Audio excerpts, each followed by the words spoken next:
Source de Grâce TV, la voie du salut.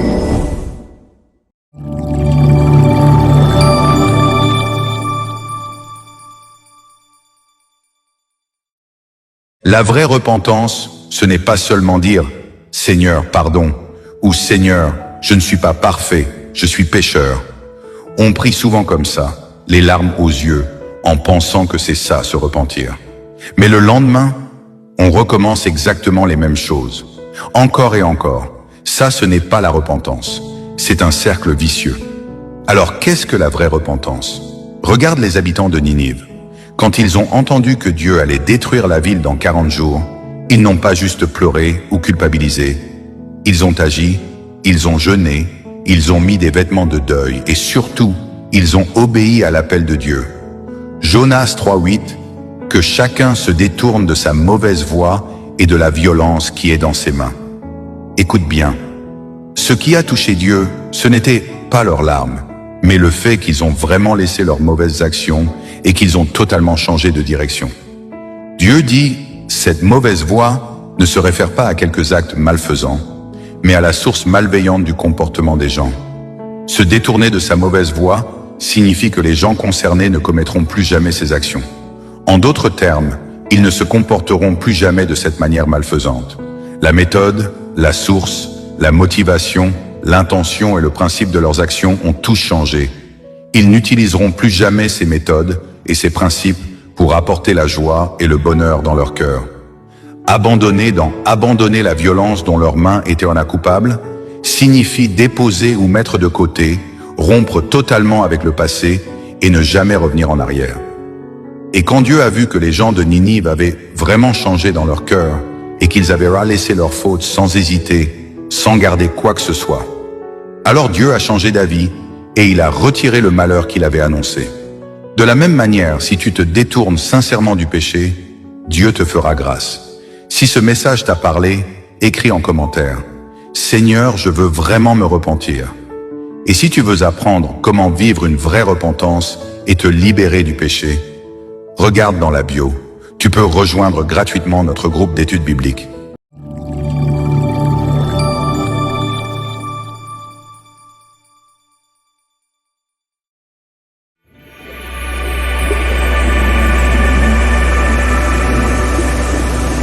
Source de Grâce TV, la voie du salut. Tu es une étoile dont l'éclat ne pourra être caché par la main, comme José. Hello everyone, I want to welcome you to Around the Globe with Dr. G. We are in this beautiful, captivating nation of Senegal. We're right now in St. Louis, which is about 200 miles or so from Dakar. I'm excited to introduce our new guest. He is the pastor here in St. Louis. He's been here for about 10 years. His name is Pastor Eric, and he has some exciting testimony. Pastor Eric, how are you doing today? So thank you. I'm so good to meet you. Thank you. Okay. Thank you very much.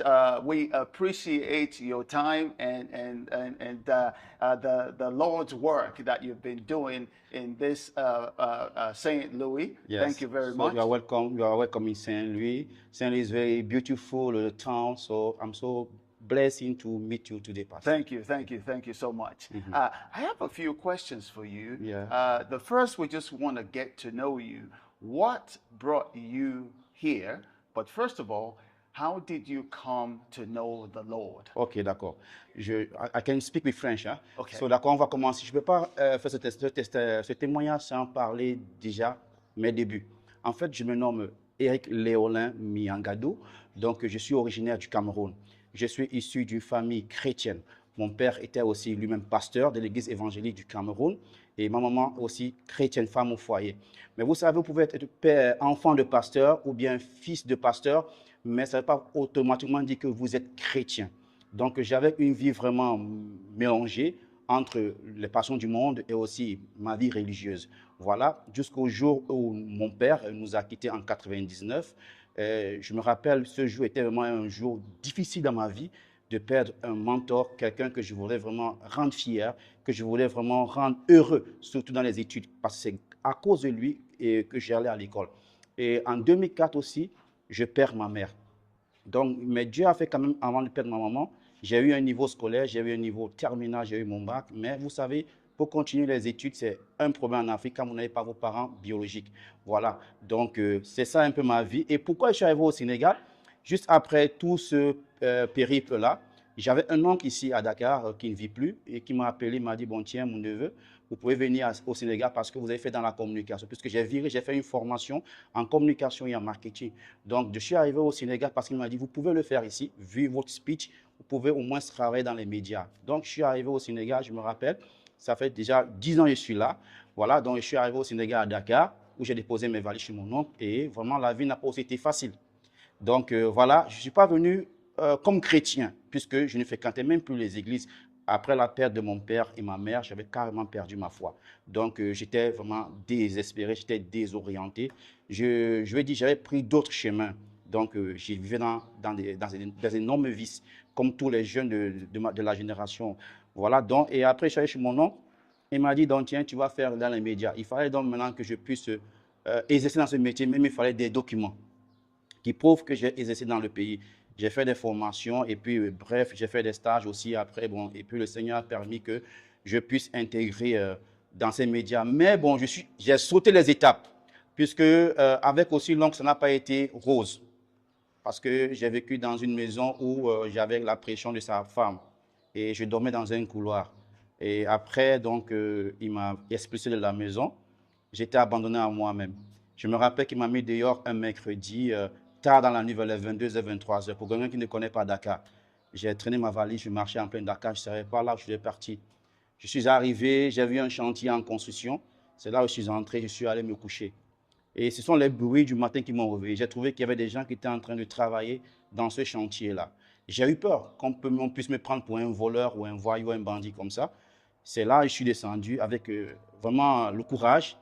Et Dieu merci, je suis tombé sur le chef du chantier qui est quelqu'un d'ouvert, qui a voyagé aussi. Et j'ai expliqué mon problème. Il m'a dit, donc tiens, donc, tu peux rester là. J'ai dit, bon, comme je suis là, pourquoi pas aussi travailler en même temps dans le chantier? Donc j'ai commencé à travailler comme manœuvre dans ce chantier pour gagner au moins 3 000 francs par jour pour gérer mes problèmes. Et Dieu merci, ce monsieur, il a su compenser quand même certains désirs. Donc, il dormait au chantier. En même temps aussi, il gérait ma nutrition midi et aussi le soir. Parce que Dakar, c'est un endroit qui est vraiment difficile aussi à vivre. Et j'ai fait ça 3 mois. Et après, j'ai fait un travail. Je suis allé laver les véhicules. J'ai lavé les véhicules. Et un jour, je me rappelle, quand j'ai lavé les véhicules, il y avait un monsieur vraiment très bien habillé en costard, une très belle voiture forte qui a garé. Il m'a dit, bon tiens, tu peux laver ma voiture. J'ai dit, il n'y a pas de problème. Mais vous savez, parfois, ils aiment parfois éprouver des personnes dans les boîtiers de voitures. Parfois, ils laissent des énormes sommes d'argent. J'ai lavé la voiture, je n'ai pas touché à cet argent. Et quand il est venu, la première chose qu'il a fait, c'est qu'il a tiré le boîtier, il a vu ce qui est à l'intérieur, avec rien n'a bougé. Et il m'a donné 10 000 francs. Il m'a demandé comment je m'appelle, d'où je viens. J'ai essayé d'expliquer un peu mon histoire. Il m'a dit, c'est triste, mais je reviendrai ici demain. Est-ce que tu as un téléphone? J'ai dit, non, je n'ai pas de téléphone. Et le lendemain, il est revenu me voir et il m'a offert mon premier téléphone au Sénégal. Il m'a mis ma première prise au Sénégal. C'est comme ça qu'il m'a demandé où tu vis. Je suis allé lui montrer là où je vis, dans ce chantier-là. C'est là, il m'a sorti de là, il m'a trouvé une chambre où je vivais, il m'a logé, il a tout mis à l'intérieur. Il m'a dit, maintenant, tu vas vivre avec moi. Et c'est ce monsieur qui a pris soin de moi. Et mon oncle m'avait carrément oublié, m'avait carrément abandonné, il ne savait même plus ce que je devenais. Et je n'ai jamais dit à la famille que non, voilà ce que je vivais. Et c'est comme ça que, voilà, j'ai continué à travailler le monsieur. Parce qu'il était un notaire. Un notaire. Donc, j'étais là, je gérais ses courriers. Donc, et des petits, comment dirais-je, quand il faut envoyer, faire des petites missions, je le faisais pour lui et il me donnait un très bon salaire chaque fin du mois. Il a pris soin de moi, mon stage et tout. Et un beau jour aussi, bon, les bons jours ne durent pas aussi. Voilà. Je me suis dit que c'est une malédiction pour moi parce qu'il a fait un accident de circulation et il est mort sur le champ. Ça m'a beaucoup affecté, beaucoup affecté. Mais grâce à lui, quand même, j'ai pu quand même atteindre mes objectifs quand même. J'ai commencé à connaître un peu ce que c'est que Dakar et aussi à connaître un peu ce que c'est que le milieu, vu aussi les formations que j'ai eu à faire. C'est comme ça que j'entre dans les médias. Et dans les médias, je vous dis, je ne connaissais pas le Seigneur, je n'allais même plus à l'église. Hein. Ma vie, c'était entre le vice, les choses de ce monde, l'alcool, la drogue, les femmes. Bon, un peu comme tous les jeunes, hein. Voilà, et après un bon jour, on m'a fait à Saint-Louis. J'ai fait 4 ans, et après on m'a fait à Saint-Louis pour venir exercer ici à Saint-Louis, dans une des radios de Saint-Louis. Et j'ai travaillé dans une radio très connue qui est au Sénégal, qui est la Zik FM. C'est une radio privée du Sénégal. Et vraiment, j'ai fait mes preuves là aussi. Je suis arrivé ici, je connaissais toujours par le Seigneur. Voilà, un bon jour, quand je sortais pour aller m'acheter un petit café dehors, il y a une femme qui m'a approché, une jeune femme qui m'a approché. Elle m'a dit, mon frère, j'aimerais te parler de quelqu'un. J'ai dit, mais tu veux me parler de qui? Elle me dit, non, j'aimerais te parler de Jésus. J'ai dit, à toi, quitte là-bas. Tu me parles de Jésus, j'ai des problèmes, tu me parles de Jésus. Qui est Jésus? Il me dit, non, celui qui peut arranger tes problèmes. Je ne l'ai pas écouté directement parce que ce jour-là, ils avaient une campagne d'évangélisation de une semaine. La jeune fille en question. Ils avaient organisé une campagne d'évangélisation dans une semaine. Je l'ai chassée le premier jour. Le deuxième jour, elle est revenue me rechercher. Elle m'a parlé de Jésus. Elle m'a donné une brochure. Je l'ai prise. La troisième fois qu'elle est venue encore me parler de Jésus, c'est là que je me suis laissé convaincre. Elle m'a carrément parlé de Jésus et tout et tout. Et c'est là, bon, je me suis laissé approcher par elle et tout cela. On s'est changé de numéro et chaque temps, parfois, elle me parle de Jésus, elle me parle de sa bonté, son amour et ce qu'il a fait pour nous et ce qu'il nous réserve aussi, nous qui demeurons en lui et tout cela. Et j'ai commencé à aller à l'église où elle fréquentait. C'est une église chrétienne évangélique qu'on appelle la Mission Baptiste Sans Frontières. J'allais aujourd'hui, je reste un mois. J'allais aujourd'hui, je reste 2 semaines sans aller à l'église. Et un jour, il y a le pasteur de l'église qui m'a dit, toi, je te vois comme Jonas. Tu viens, tu pars, tu fuis, mais je sais que tu reviendras ici. J'ai dit, bon, il n'y a pas de problème. Mais j'ai continué dans la galère. Parfois, je reste des jours, ça ne marche pas, je ne mange pas. C'était vraiment difficile. Mais vous savez, le Sénégal, c'est un pays pas comme les autres. C'est un pays de la teranga. Vous savez, si vous cognez à une porte, on vous ouvre la porte, on vous donne de quoi manger, on vous donne de quoi boire. Dieu merci quand même, ce pays, ce n'est pas comme d'autres pays ailleurs. Et ce côté-là aussi, le Seigneur a permis que non, peut-être ce côté soit un peu moins dur, donc moins dur pour moi, parce que j'ai vécu une vie difficile, quoi. Et après, bon, je me rappelle, c'est pendant les moments de confinement, de Corona, que le Seigneur m'a apparu dans ma chambre. Il m'a dit, il est temps pour toi de faire mon œuvre. Et la première chose que tu dois faire, c'est de quitter la radio où tu es. Tu auras une autre radio où tu vas exercer. Ou bien tu feras un ministère de médias. Et tu parleras de ma bonté à travers les médias. Moi, je n'ai pas compris cela. J'ai insisté, j'ai continué à aller à la radio où je partais. Et puis, j'ai eu une maladie. J'ai été malade pendant 3 mois. Et j'ai commencé à avoir encore beaucoup de problèmes qui venaient dans ma vie. Le Seigneur me parle encore, me dit, quitte. Ce n'est pas ta place là. C'est là un bon jour, il vient dire à mon directeur que bon, voilà, je vais quitter la radio parce que bon, vraiment, le Seigneur m'appelle pour d'autres fonctions. Et il était triste parce que, vous savez, quand vous faites des émissions radio, il y a de l'argent que vous faites entrer.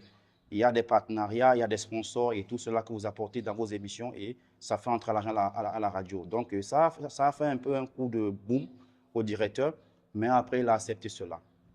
C'est comme ça que j'ai commencé à lire la Bible. Mais je ne la connaissais pas bien. Il fallait que je connaisse ce que je lise.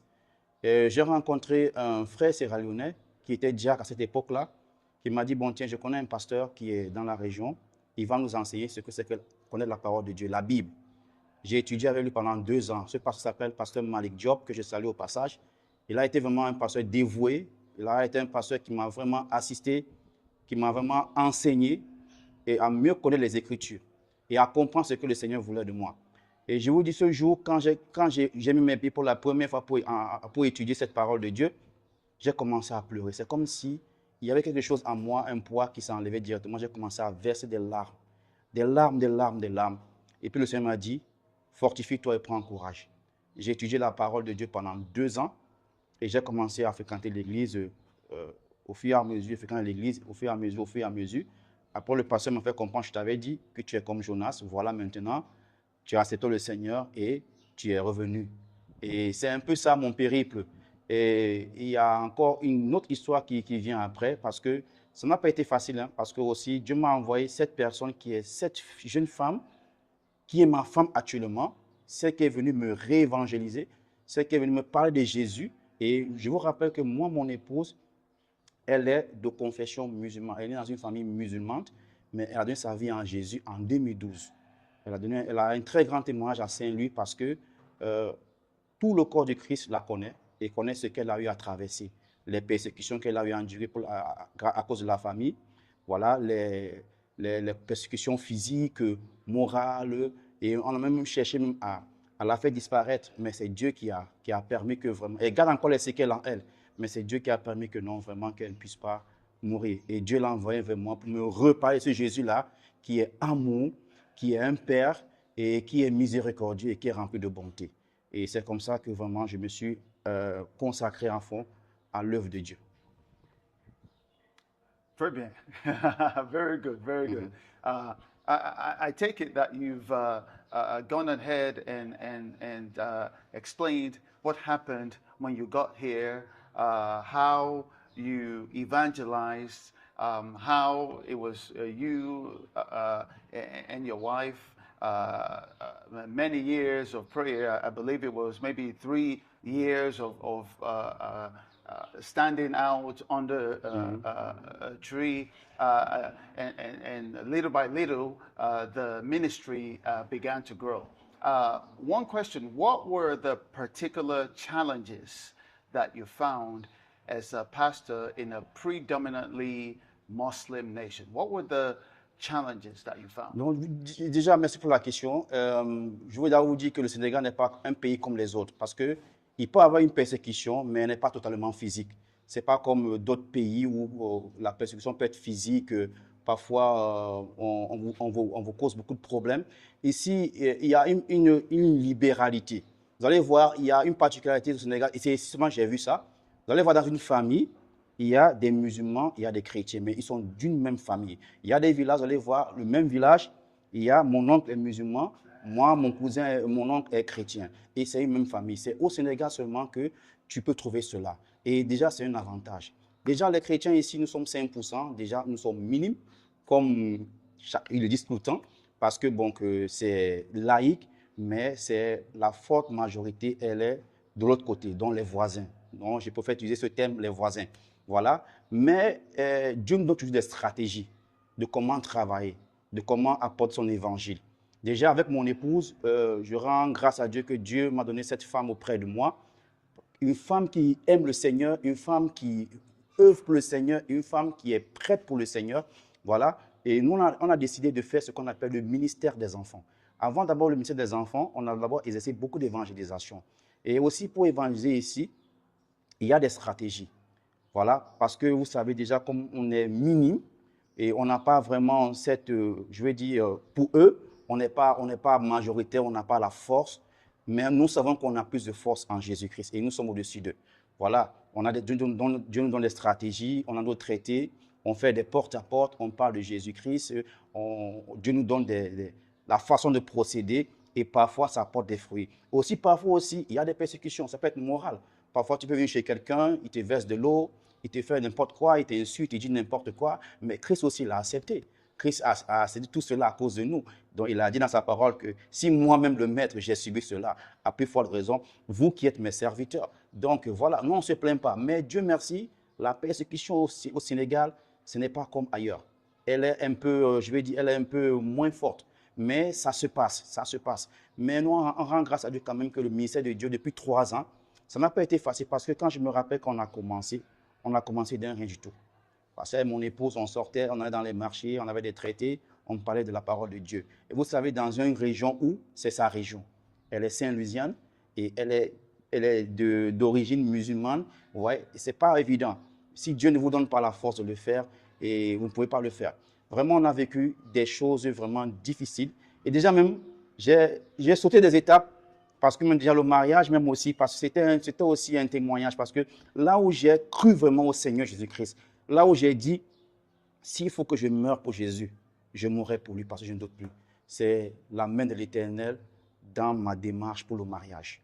Parce que vous allez demander la main d'une fille qui est d'une famille musulmane, ce n'est pas facile parce que déjà, on vous impose certaines choses, on te demande si tu veux la marier. Oui, pourtant, ils savent que non, elle est chrétienne. Non, il faut que tu sois musulman. Bon, Dieu aussi nous donne parfois l'intelligence de faire les choses. Voilà, et il fallait que je témoigne de Jésus là-bas. Et la deuxième fois que je suis parti, parce que j'ai donné un rendez-vous pour donner la dot, et quand je suis parti, C'était une grande cour de famille. Ils sont tous sortis pour pouvoir m'intimider. Mais je sais que je sais le véritable Dieu. Et je ne peux pas reculer devant ces personnes-là. J'ai dit, Seigneur, s'il faut que je meure ici, je mourrai pour toi et je mourrai aussi pour l'amour de ma vie. Voilà, j'ai dit au papa que non, vraiment, je ne connais pas ce que vous servez. Moi, je suis talibé de Jésus. Talibé Jésus, comme on dit ici. Ça veut dire, nous sommes des enfants de Jésus. Nous sommes ses enfants et je ne connais que Jésus. Voilà, donc je ne vais pas servir un maître que je ne connais pas. Et c'est dans ça que moi, je connais votre fille. Et c'est ça le témoignage que j'ai fait ce jour-là. Et vraiment, cela n'a pas été facile parce que la fille a été persécutée, mais Dieu a permis qu'on puisse se marier. Et vraiment, depuis, ça fait 4 ans maintenant que nous sommes mariés, eux, ils croyaient que non, ça devait être un échec. Mais ce qu'eux, ils pensent, ce n'est pas ce que Dieu pense. Et Dieu a permis maintenant que non, ce qu'ils pensent maintenant, ils n'ont plus ces pensées. Et il y a maintenant du changement qui est en train de se passer. Donc, voilà. Il y a savoir cette histoire avec la. Ouais, 3 ans après, je suis là. Sur les 3 années, vous avez fait la messe sous l'arbre. Vous avez fait voir ça. Voilà. Voilà, 3 ans sur l'arbre, quoi. Voilà, donc, voilà. Il n'y avait pas d'endroit pour prêcher. Je me rappelle ce temps-là, mais le Seigneur nous avait montré un terrain vraiment nu. Parce qu'on n'avait pas une maison, on n'avait pas une chambre, on n'avait pas, je me rappelle mon épouse, on n'avait pas, je vais dire, un domicile pour pouvoir faire les prédications. Donc, je me rappelle un jour, on est sorti comme ça, en marchant, Dieu nous a montré un endroit. Et cet endroit, c'était un endroit vaste, il y avait un arbre là. Et ma femme me disait que, mais nous, on va où là-bas là? Si on va là-bas, est-ce qu'on ne va pas être attaqué par des animaux ou bien ou par des gens sauvages ou bien ces choses-là? J'ai dit non, tiens, si on croit au Seigneur, on croit au véritable Seigneur, donc voilà, on va commencer à prêcher ici là quoi. Et on a fait une prière, on a dit Seigneur, tu nous as envoyés ici, on n'a pas d'endroit pour pouvoir, voilà, on n'a pas de maison, on n'a pas d'église, mais on sait que la véritable église c'est nous. C'est nous qui sommes l'église, ce n'est pas le bâtiment. Donc vraiment, il faudrait qu'on puisse faire des choses ici. Et ce village-là, je veux dire, dans cet endroit-là, les gens nous ont remarqué 1 fois, 2 fois. Il y a eu 2 enfants qui sont venus là-bas 1 fois. Ils nous ont demandé, mais qu'est-ce qu'on fait ici? Mais comme on connaît aussi comment les enfants fonctionnent, on a commencé à leur parler de Jésus. C'est comme ça qu'en leur parlant de Jésus 1 fois, 2 fois, 3 fois, 1 an est passé. Il y avait des persécutions. On nous a chassés, on nous a versé de l'eau, on nous a dit n'importe quoi, on nous a traité de n'importe quoi, mais on a toujours persisté. C'est pour ça que j'ai dit que Dieu m'a envoyé une femme vraiment qui est aussi solide, qui aime le Seigneur. Et Dieu a permis que vraiment, après ces 3 ans de galère, vraiment, ça a commencé à porter des fruits. Donc, il y a eu des gens qui ont accepté le Seigneur, il y a eu des gens qui sont baptisés, il y a eu des gens qui ont vu leur fardeau se décharger. Dieu a agi à travers nous. Dieu a fait des choses à travers nous. Ces 3 ans, c'était des années de galère, mais des années de bonheur. Vraiment, moi, je ne pense pas cela en galère, mais je pense à comme des années de missionnaire, puisque je le suis actuellement. Donc, voilà, c'est un peu cela. Cet arbre-là, dommage maintenant, cet arbre, on l'a coupé. les gens de mauvaise intention l'ont coupé, mais on garde de très bons souvenirs parce que déjà, on a eu beaucoup de gens qui sont venus dans le Seigneur. Pastor, Yes. sorry. You said in the end, so somebody chopped the tree. Cut the tree. Somebody chopped a tree. Okay. Wow. Yeah. That's a. So it was pretty rough for a while. Okay. All right. I get it. There's no ministry that doesn't have challenges. The Lord did say that we will face persecution, but we need to persevere and endure. And we thank God for what He has been doing through you. But I want to ask you this main question, a final question. There are other people, other missionaries in the UK, in the US, in other parts of Africa, that the Lord is calling to go evangelize and minister in predominantly Muslim nations. What would be the one advice that you would give them? What would be the counsel, the advice that you would give them? You've been here. What would be the advice? En fait, c'est une très bonne question parce que déjà, nous, en tant que chrétiens, nous avons choisi là où on veut partir. On aime là où c'est facile, là où il n'y a pas de persécution, là où on fuit les problèmes. Mais la parole de Dieu nous dit, nous on a la victoire. On a la victoire sur toutes choses. Et aussi, c'est la grande commission. Le Seigneur a dit, allez et faites des nations des disciples. Il n'a pas demandé de choisir un pays quelconque. Moi, le conseil que je vais donner à ses frères, c'est de persévérer. Aujourd'hui, je me rappelle, je causais avec un bien-aimé frère. On a lu un passage dans 1 Corinthiens chapitre 15 au verset 10, là où l'apôtre Paul dit, si je suis ce que je suis actuellement, ce n'est pas la grâce de Dieu. On avait eu un passé, mais maintenant le passé a tourné, nous sommes une nouvelle créature en Jésus-Christ. Ça veut dire, il faudrait qu'on puisse avoir ce courage, parce que quand tu tiens ferme, et le Seigneur dit que ceux qui vont tenir jusqu'à la fin auront la couronne de l'espérance. Vous comprenez? Donc, on ne peut pas choisir là où on va partir. Mais il faut qu'on soit prêt pour le Seigneur, prêt pour la mission, prêt pour la grande commission, prêt pour apporter l'évangile, prêt pour apporter la lumière là où il y a les ténèbres, prêt pour apporter le témoignage vers ceux qui n'ont pas encore vu et qui ont reçu Jésus-Christ. C'est ça notre challenge. Même si notre vie en dépend, on sait que si on meurt, on ne mourra pas en vain. Parce que le Seigneur nous a promis une vie éternelle. Et c'est dans cela que moi, je suis basé. All right. And finally, I said finally before, a final question. What's the Lord putting in your heart for the future of evangelizing and continuing in this beautiful nation? Thank you very much.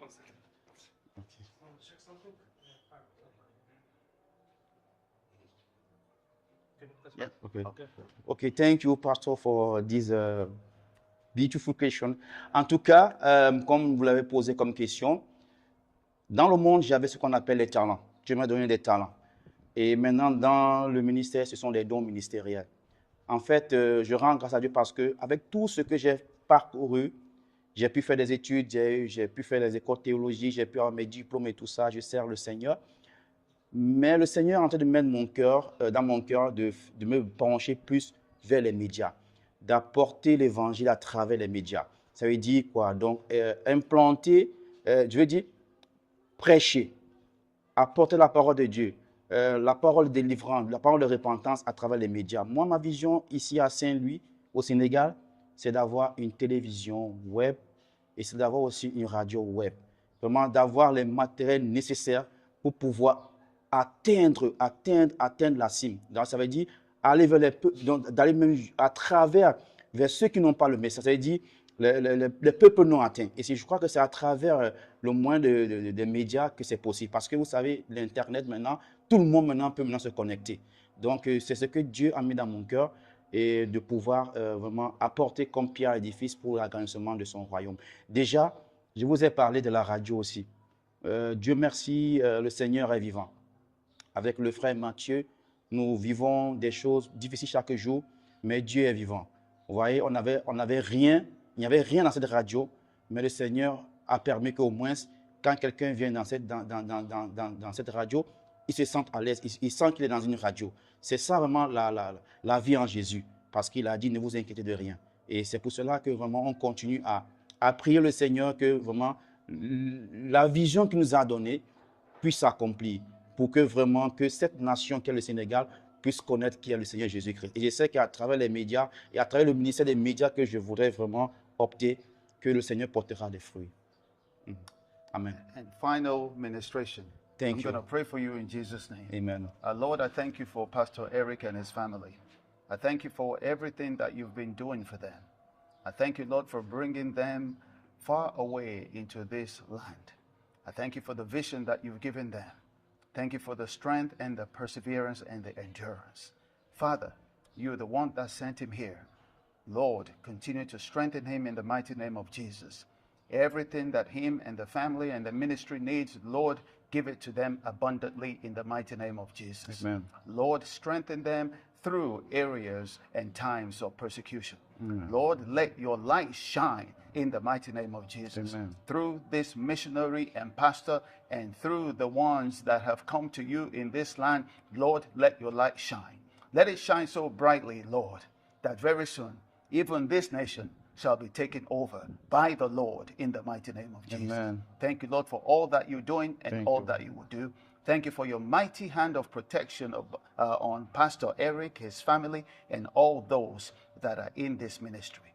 Thank you, Father. Thank you. In Jesus' mighty name we pray. Amen. Amen. C'est bon, c'est fini? Je peux remercier aussi? Ok. D'accord. Je rends grâce à Dieu pour ces moments. Je bénis l'Éternel parce que c'est le Dieu des circonstances et c'est le Dieu des temps et des moments.